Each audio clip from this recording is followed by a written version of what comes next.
کر لینا یہ بہت خوش نصیبی ہے، اور قربانی سے بچنا یا نہ کرنا یہ مناسب نہیں ہے۔ بہت سارے بزرگان دین غربت اور افلاس کو دور کرنے کے لیے قربانی پکڑ لیتے تھے۔ یار توفیق تو نہیں ہے، لیکن غربت و تنگدستی ہے۔ تجربہ ہے کہ جو قربانی کر لے اللہ اگلے سال تک اس کے قرضے اتار دیتا ہے۔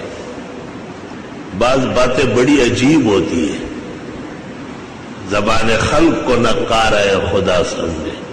میری یادداشت میں گائے کی قربانی کا حصہ 8 روپے آتا تھا، تو ہمارے گھر میں سب سہولتیں تھی، وہ قربانی نہیں کرتے۔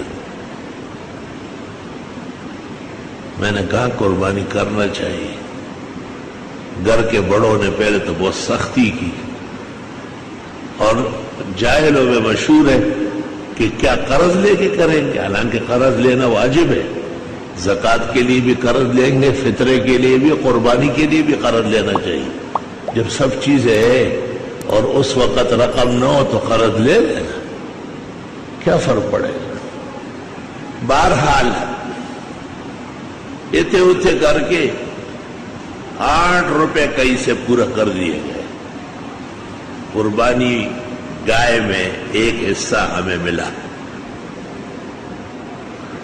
اگلا سال جب آیا پوری گائے اپنے گھر کی پلی ہوئی۔